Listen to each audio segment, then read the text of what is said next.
up and welcome to a really cold day just off of Exeter. Now today we're at Middlemore Fire Station to basically give you a really unique insight into road safety in general and how it can be applied to not only your car but modified cars in general. So I'm going to start off by introducing everyone. I'm Chris.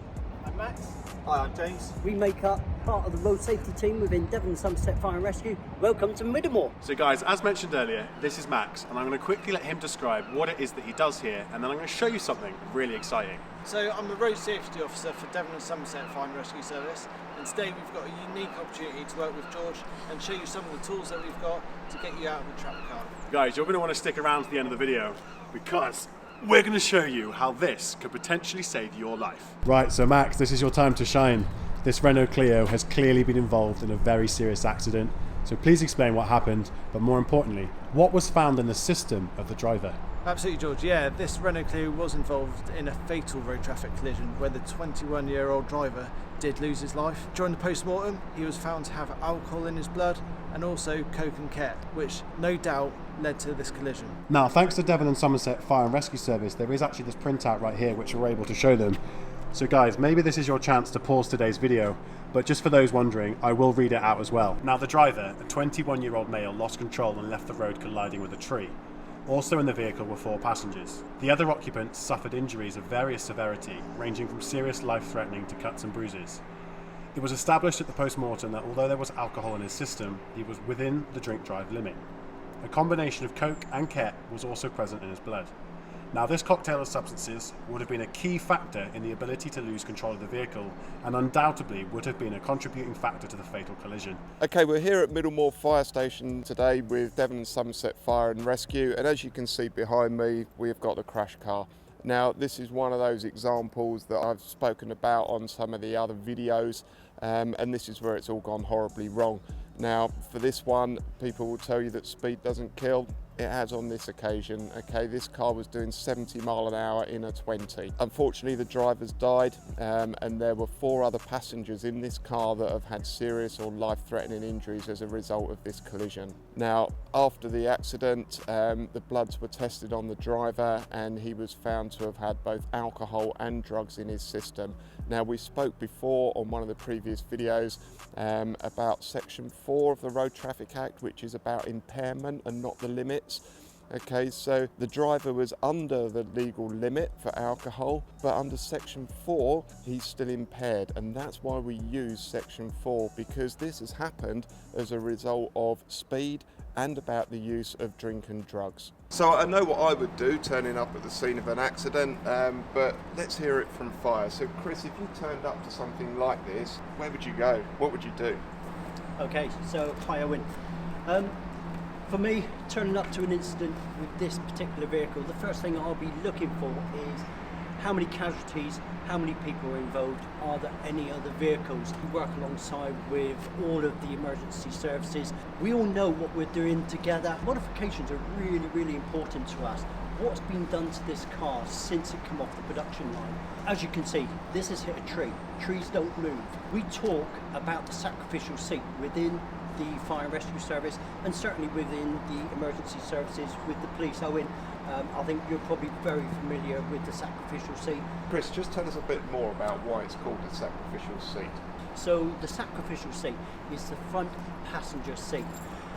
The reason why it's called that is the driver, all too often, as they are in a road traffic collision, as they are heading towards a tree, a lamppost, an obstacle, they will steer away from that as self-preservation, and all too often the person who will get the brunt of that incident, that accident, is going to be the front passenger seat occupant. So hence why we call it the sacrificial seat.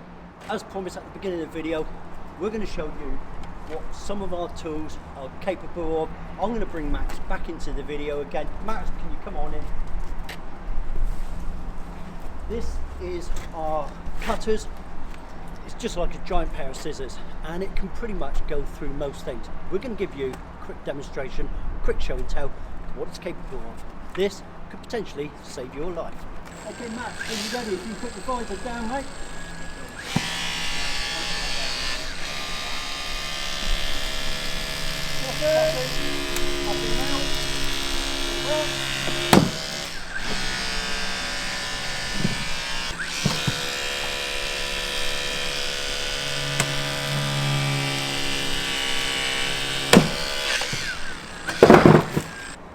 that gives you a very brief insight into the capabilities of our cutters. Went through it like butter. That could potentially save your life. Okay, so George, one of the pieces of equipment which we've got on our fire appliances throughout Devon Somerset Fire and Rescue is what we call the MDT, Mobile Data Terminal. This gives us up-to-date information, especially when it comes to road traffic collisions. It will tell us vehicle types, airbags, it will tell us SRS, supplementary restraint systems, it will tell us even where the battery is kept. I'll tell you what, George, let's use yours as an example. Give us the keys, I shall go and get it. Yeah, they're just over there, mate. They're just in the bag. Okay. What are you going to do with my car? Mate, this is dodgy. A copper's just gone to take my keys to my car. What's going to happen? Don't worry about it. What could possibly go wrong? This is a little bit concerning that we've got a copper in your car. I hope it's all legal, George.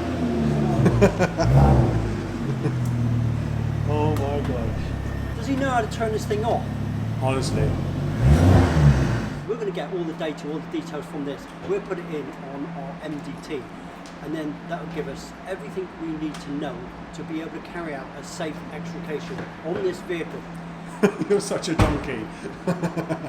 Okay, so we've entered George's registration from his ST into our mobile data terminal. We're just waiting for that to load. In the meantime, I've got it here printed out to illustrate that George has already told me some of the modifications he's done. Now, this would not identify that George has put in a roll cage. It would not identify that George has put in alternative seats with 5-point harnesses, and it also would not identify that George has put in a aftermarket steering wheel. It's really important that if you are involved in a road traffic collision, not only do you inform your insurance, that is so important, but you tell us, because it could be a difference between how long it takes us to get you out of that car. Now, I'm not sure how much you guys can see, but obviously the roll cage is not on the factory specifics when it comes to the Mark II Focus ST225. Now, this brings us on to why you need to declare your modifications, why you need to be honest, and why it's important to communicate with anyone that is coming to your assistance on the side of the road in regards to a traffic collision in general. So with the MDT, Mobile Data Terminal, we'll use this for nearly every incident that we attend.